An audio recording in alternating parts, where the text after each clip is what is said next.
উপন্যাস আমি পদ্মজা, লেখিকা ইলমা বেহরোজ। পর্ব 1। ফাহিমা ক্লান্ত হয়ে ধপ করে ফ্লোরে বসে পড়ল। হাত থেকে লাঠি পড়ে গিয়ে মৃদু আওয়াজ দিল। তার শরীর ঘেমে একাকার। কপালের বিন্দু বিন্দু ঘাম হাতের তালু দিয়ে মুছে বার কয়েক জোরে জোরে নিঃশ্বাস ফেলল। এরপর চোখ তুলে সামনে তাকালো। রিমান্ডে কোনো পুলিশই টিকতে পারে না, সেখানে একটি মেয়ে আজ 4 দিন ধরে রিমান্ডে। তার সামনে চেয়ারে বাঁধা অবস্থায় ঝিমুচ্ছে।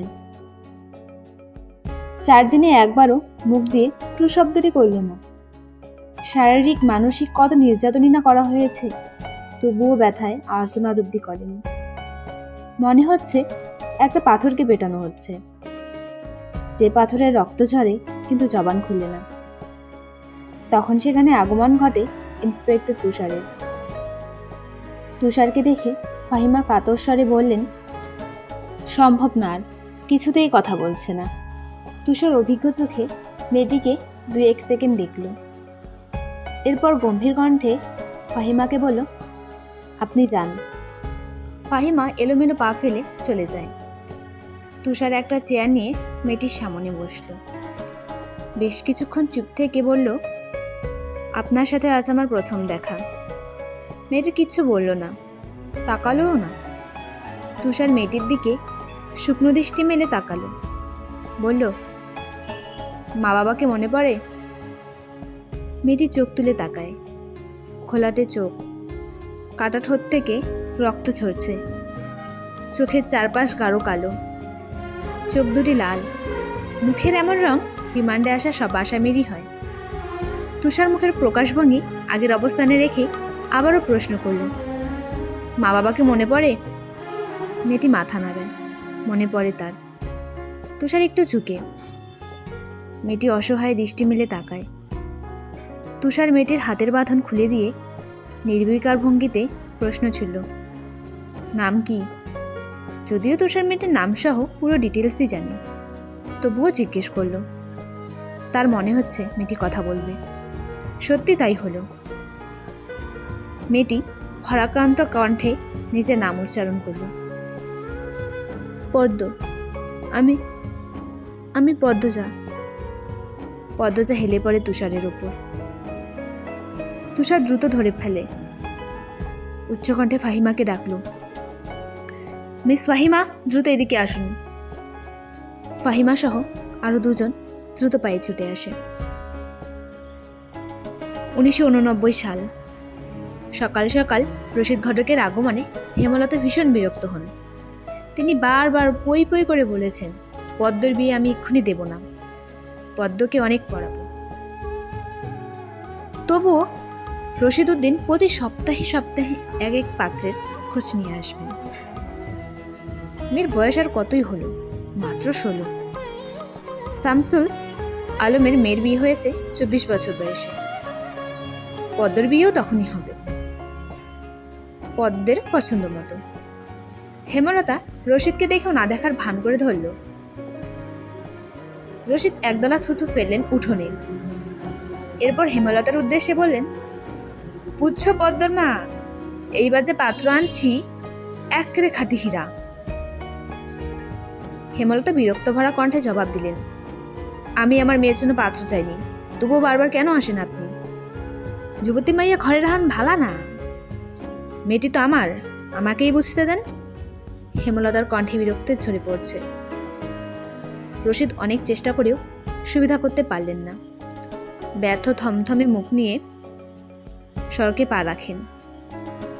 প্রতিদিনই কোনো না কোনো পাত্র এসে হাতে টাকা গুঁজে দিয়ে বলবে, মসজিদের বড় সেরিডারে চাই।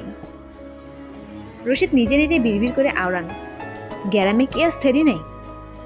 একটা সেরিরেই জ্ঞান সবার চোখে পড়তে হইব? চাইলে কি সব পাউন যায়? পূর্ণা স্কুল জামা পরে পদ্মজাকে ডাকলো, আপা, এই আপা, স্কুলে যাবি না? আপা রে। পদ্মজা পিটপিট করে চোখ খুলে কোনো মতে বলল, না। পরপর চোখ বুঝে ঘুমে তলিয়ে গেল। পূর্ণা নিরাশ হয়ে মায়ের রুমে আসে, আম্মা, আপাকে স্কুলে যাইব না? হেমলতা বিছানা ঝাড়া রেখে পূর্ণার দিকে কড়া চোখে দেখান। রাগী স্বরে বলেন, যাইব কি, যাবে বলবি। পূর্ণা মাথা নত করে ফেলল। হেমলতার কড়া আদেশ, মেয়েদের পড়াশোনা করাচ্ছি অশুদ্ধ ভাষায় কথা বলার জন্য নয়, শুদ্ধ ভাষায় কথা বলতে হবে। পূর্ণাকে মাথা নত করতে দেখে হেমলতা তৃপ্তি পান। তার মেয়েগুলো মান্যতা চিনে, খুবই অনুগত। তিনি বিছানা ঝাড়তে ঝাড়তে বলেন, পদ্ম শরীর ভালো না, সারা রাত পেট ব্যথায় কেঁদেছে, থাকুক, ঘুমাক। পূর্ণার কিশোরী মন বুঝে যায় পদ্মজা কিসের ব্যথায় কেঁদেছিল। সে রাতে নানা বাড়ি ছিল বলে জানতো না, পরেই চলে এসেছে। নানা বাড়ি হেঁটে যেতে 5 মিনিট লাগে। পূর্ণাকে চুপচাপ দাঁড়িয়ে থাকতে দেখে হেমলতা বললেন, তুই যা, মাথা নিচু করে যাবি, মাথা নিচু করে আসবি। আচ্ছা আম্মা। পূর্ণা রুমে এসে আয়নার সামনে দাঁড়ালো, নিজেকে খুঁটিয়ে খুঁটিয়ে দেখল। এরপর গত মাসে মেলা থেকে আনা লাল লিপস্টিক কারো করে ঠোঁটে মাখে। 14 বছরের পূর্ণার ইদানিং খুব শাস্তি ইচ্ছা করে। হেমলতা সেজেগুজে স্কুলে যাওয়া পছন্দ করে না বলে পূর্ণা আগে লিপস্টিক মাখিনি। 3 দেয়ালের কাঠে ঘড়ির কাঁটায় সকাল 10টা বাজলো মাত্র, এখনো পদ্মজা উঠল না। হেমলতা মেয়েদের রুমে ঢুকেন। পদ্মজা 2 হাত ভাঁজ করে ঘুমোচ্ছে। জানালার পর্দা ভেদ করে আসা আলোতে পেলক রোদ্দুরের স্পর্শে পদ্মজার মসৃণ পাতলা ঠোঁট, ফর্সা ত্বক চিকচিক করছে। হেমলতা বিসমিল্লা বলে 3 বার ফু দেন মেয়ের শরীরে। গুরুজনেরা বলেন মায়ের নজর বেশি লাগে, নজর কাটাতে বিসমিল্লা বলে ফু দিতে হয়। হেমলতার মায়া লাগছে পদ্মজার ঘুম ভাঙাতে, তবুও আদুরে গলায় ডাকল, পদ্ম, এই পদ্ম। পদ্মজা চোখ খুলে মাকে দেখে দ্রুত উঠে বসে। যেদিন ঘুম থেকে উঠতে দেরি হয় সেদিন হেমলতা ডেকে তুলেন। পদ্মজা অপরাধী কণ্ঠে প্রশ্ন করল, বেশি দেরি হয়ে গেছে আম্মা? সমস্যা নেই, মুখ দিয়ে খেতে আয়। পদ্মজা দ্রুত কলেপারে গিয়ে ব্রাশ করে মুখ ধৌত করে। হেমলতা শিক্ষকের মেয়ে, তাই তার মধ্যে নিয়ম নীতির প্রভাব বেশি। মেয়েদের শক্তপোক্ত নিয়মে রেখে বড় করেছেন। পদ্মজা রান্নাঘরে ঢুকে দেখল প্লেটে খাবার সাজানো। সে মৃদু হেসে প্লেট নিয়ে টেবিলে গিয়ে বসল। তখন হেমলতা আসেন। পদ্ম দ্রুত ওড়না দিয়ে মাথা ঢাকে। হেমলতার দেওয়া আর একটা নিয়ম, খাওয়ার সময় মাথা ঢেকে খেতে হবে। পদ্মজা নিশ্চুপ থেকে শান্ত ভঙ্গিতে খেতে থাকল। হেমলতা মেয়েকে সহজ কণ্ঠে বললেন, তাড়াহুড়ো করছিস কেন? মুখ ধুতে গিয়ে চুল ভিজিয়ে এসেছিস, খেয়ে রোদে বসে চুলটা শুকিয়ে নিবি। আচ্ছা আম্মা। আম্মা, পূর্ণা প্রেমা আসেনি?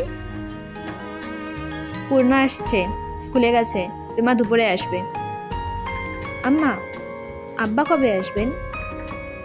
পদ্মজার প্রশ্নে হেমলতা দাঁড়িয়ে পড়লেন। শুকনো গলায় জবাব দেন, জানি না, খাওয়ার সময় কথা বলতে নেই। হেমলতা চলে যেতেই পদ্মজার চোখ থেকে টুপ করে 1 ফোঁটা জল পড়ে পাতে। পদ্মজা দ্রুত হাতের উল্টো পাশ দিয়ে চোখের জল মুছে। পদ্মজার জীবনে জন্মদাতা আছে ঠিকই, কিন্তু জন্মদাতার আদর নেই। সে জানে না তার দোষটা কি, কেন নিজের বাবা বাকি বোনদের আদর করলেও তাকে করে না, কথা অবধিও বলে না। 2 বার মাকে জিজ্ঞেস করেছে সে, আমি কি তোমাদের সত্যিকারের মেয়ে আম্মা? সন্তান হয় না বলে কি দত্তক এনেছিলেন? আব্বা কেন আমাকে এত অবহেলা করেন? ও আম্মা, বলো না। হেমলতা তখন নিশ্চুপ থাকেন। অনেকক্ষণ পর বলেন, তুই আমার গর্ভের সন্তান, আর তোর আব্বারই মেয়ে। এখন যা, পড়তে বস, অনেক পড়তে হবে তোর। ব্যাস এতটুকুই, এর বেশি কিছু বলেন না হেমলতা। পদ্মজার কেন জানি মনে হয় একদিন হেমলতা নিজ থেকে খুব গোপন কোনো কথা বলবেন, তবে সেটা সহ্য করার মতো হয়। এই দুয়ে সারাক্ষণ করে সে। এত কি ভাবছিস, তাড়াতাড়ি খেয়ে ওঠ। হেমলতার কথায় পদ্মজার ভাবনা শুধু ছিল। দ্রুত খেয়ে ওঠে। আজ আমের আচার বানানোর কথা ছিল। সন্ধ্যা কাটতেই বিদ্যুৎ চলে গেল। কয়েক মাস হলো গ্রামে বিদ্যুৎ এসেছে। 8 গ্রাম মিলিয়ে অলন্দপুর। তাদের গ্রামের নাম আটপাড়া। প্রতিদিন নিয়ম করে সন্ধ্যা রাত থেকে 3 ঘন্টা গ্রাম অন্ধকারে তলিয়ে থাকে। আর সারাদিন তো বিদ্যুতের নামগন্ধও থাকে না। বিদ্যুৎ দিয়ে লাভটা কি হলো? পদ্মজা, পূর্ণা, প্রেমা 3 বোন একসাথে পড়তে বসেছিল। বাড়ি অন্ধকার হতেই 9 বছরের প্রেমা খামচে ধরে পদ্মজার ওড়না। পদ্মজা মৃদুস্বরে ডাকলো, আম্মা, আম্মা, আয় টর্চ নিয়ে যা। হেমলতার আহ্বানে পদ্মজা উঠে দাঁড়ালো। প্রেমা অন্ধকার খুব ভয় পায়। পদ্মজার ওড়না ছেড়ে পূর্ণার হাত চেপে ধরল। টর্চ নিয়ে রুমে ঢোকার মুহূর্তে পদ্মজা গেট খোলার আওয়াজ পেল। উকি দিয়ে হানিফকে দেখে সে দ্রুত রুমে ঢুকে পড়ল। হানিফ পদ্মজার সৎ মামা। বুবু, বাড়ি অন্ধকার জ্ঞান, বাতের তাতে জ্বালাও। হানিফের কণ্ঠ। হানিফ আসছিস? হেমলতা রুম থেকে বেরিয়ে বললেন, হাতে হারিকেন। হানিফ সবকটি দাঁত বের করে হাসল, বলল, হ আমি। আয় ভেতরে আয়। হানিফ বারান্দা পেরিয়ে বড় ঘরে ঢুকে বলল, তোমার স্যারিগুলন কইতে? আছে রুমেই পড়ছে। এই অন্ধকারেও পড়ে? হেমলতা কিছু বললেন না। হানিফ এই বাড়িতে আসলে কেন জানি খুব অস্বস্তি হয়, অকারণেই। ওদের খাওয়ার সময় হয়েছে, তুইও খেয়ে নে। এইখানে খামু না তোমার সরাইখানাতে যাইতে হইব? কথাটা রসিকতাই ছিল। গ্রামে থেকেও হেমলতা খাওয়ার জন্য আলাদা রুম নির্বাচন করেছে, সেটা হানিফের কাছে রসিকতাই বটে।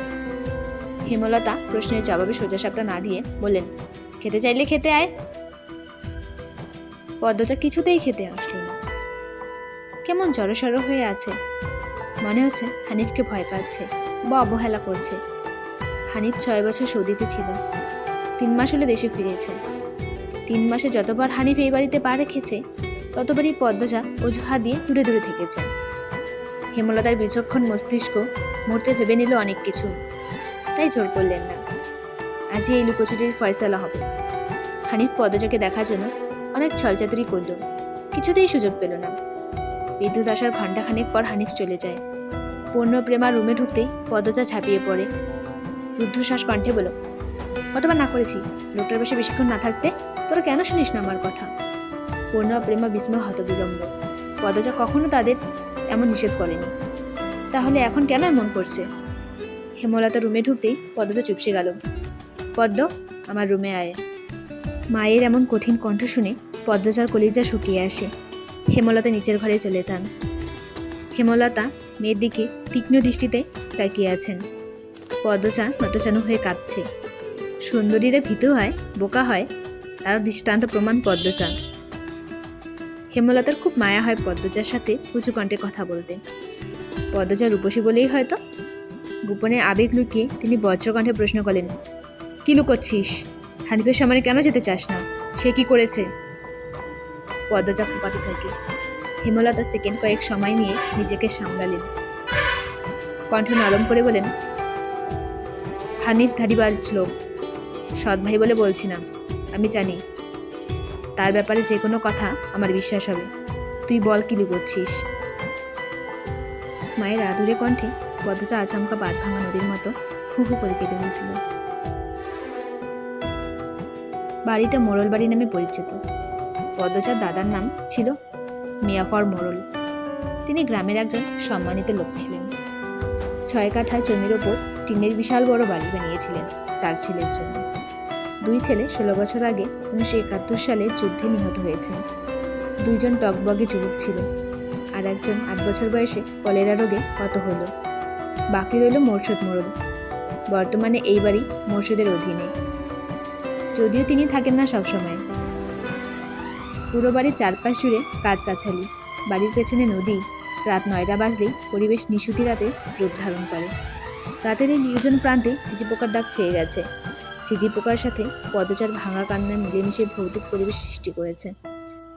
মনে হচ্ছে কোনো আত্মা তার ইহ জীবনে না পাওয়া কোনো বস্তুর শোকে এমন মরাসুর ধরেছে। হেমলতা পদ্মজাকে টেনে পাশে বসান। পদ্মজার ডান হাতের উল্টো পাশ দিয়ে চোখের জল মুছে হেমলতাকে বলল, মামা, সৌদিতে যাওয়ার আগের দিন আমাদের সবার দাওয়াত ছিল না নানা বাড়ি? খালামণি, ভাই বোনেরা এসেছিল। সেদিন ঢাকা থেকে যাত্রার লোক আসছিল স্কুলে, মনে আছে আম্মা? আছে। উঠোনে ধপ করে একটা আওয়াজ হয়। হেমলতা পদ্মজা কেঁপে ওঠে। পূর্ণা প্রেমা দরজায় কান পেতে রেখেছিল মা বোনের কথা শুনতে। হুট করে কিছু পড়ে যাওয়ার আওয়াজে দুজন ভয় পেয়ে যায়। দরজা ঠেলে হুড়মুড়িয়ে রুমে ঢুকে পড়ে।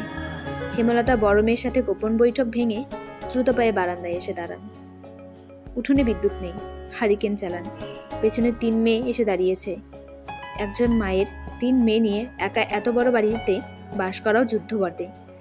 হেমলতা গলা উঁচিয়ে প্রশ্ন করলেন, কে কে ওখানে? আমি। চিরপরিচিত এই কণ্ঠ চিনতে হেমলতার বিড়ম্বনা হলো না। তিনি ব্যস্ত পায়ে উঠোনে নেমে আসেন। গেটের পাশে মোরশদ মোড়ল পড়ে রয়েছেন, গায়ে চাদর।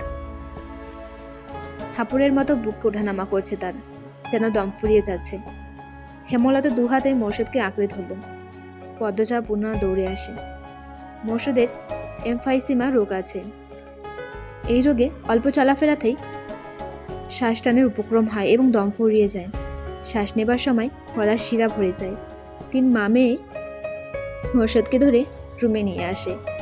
মোরশদ এভাবেই হুটহাট করে বাড়ি ফেরে, কখনো কাক ডাকা পড়ে, কখনো নিশুতি রাতে, বা কখনো কাঠফাটা রোদে।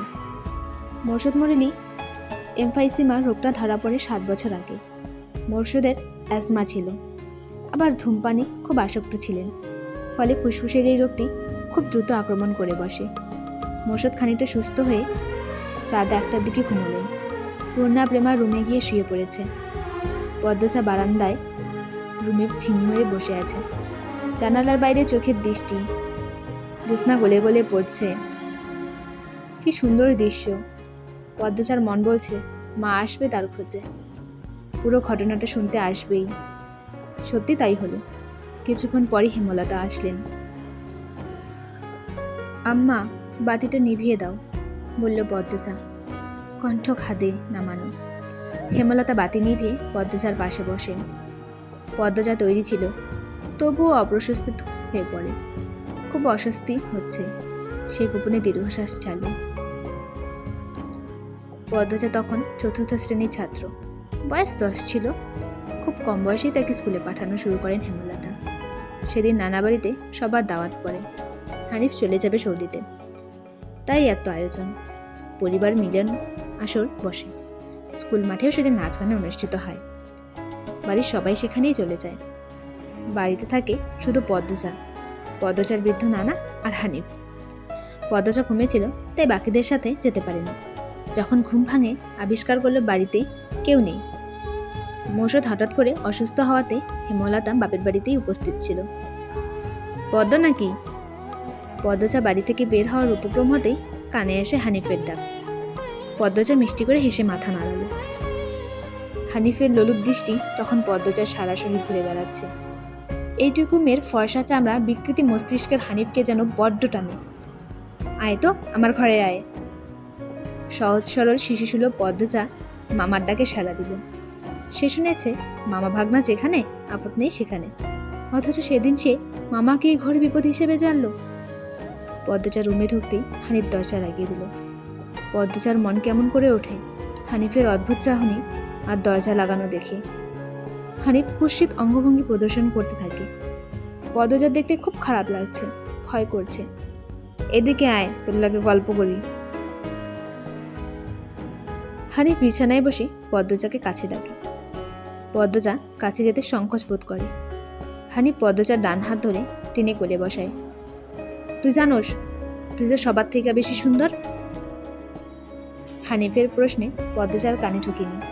সে মোচড়াতে থাকে হানিফের কোল থেকে নামার জন্য। অপ্রীতিকর স্পর্শগুলো পদ্মজার খুব খারাপ লাগছে, কাঁদতে ইচ্ছে করছে। মোচড়াস কেন রে ছেড়ি, শান্তি মতো বইজা থাক। মামা মেলার থেকে সাজনের জিনিস কিনা দিমু।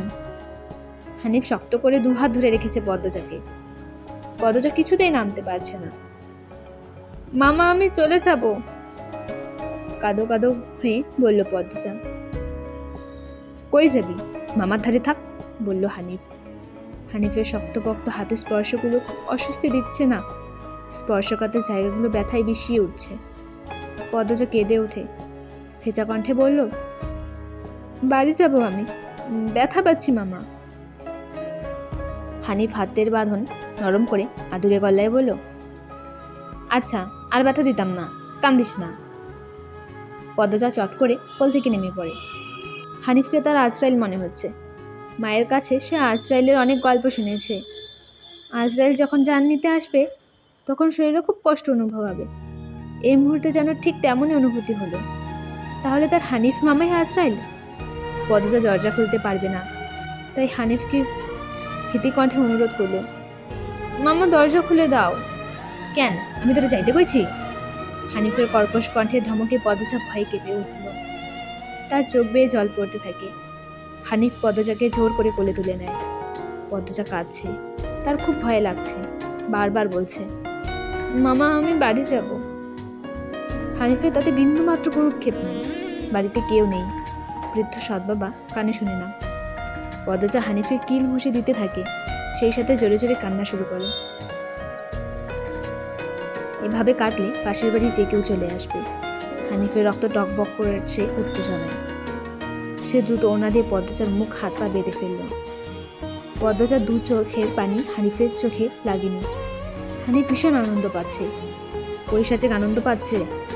সে সিগারেট জ্বালায়। খুব আনন্দ হলে তার সিগারেট টানতে ইচ্ছা করে। সিগারেট টানতে গিয়ে মাথায় আসে নৃশংস ইচ্ছে। নাক মুখ দিয়ে ধোয়া উড়িয়ে সিগারেট 2 আঙ্গুলের মাঝে রেখে পদ্মজার বাম পায়ের তালুতে চাপ দিয়ে ধরে রাখে। পদ্মজা হাউমাউ করে কেঁদে উঠল। হেমলতা 2 হাত শক্ত করে মেয়েকে বুকের সাথে জড়িয়ে ধরল। পদ্মজা কাঁদতে কাঁদতে বলল, আম্মা আমার তখন খুব কষ্ট হয়েছিল। আমার তো আমরা বেরিয়ে যাচ্ছে মনে হচ্ছিল। আমি তখন আমাকে খুব ডেকেছি, আম্মা তুমি আসোনি। পদ্মজার কথাগুলো হেমলতার বুক রক্তাক্ত করে দেয়। এ যেন 1971 সালের পাকিস্তানিদের নৃশংসতা।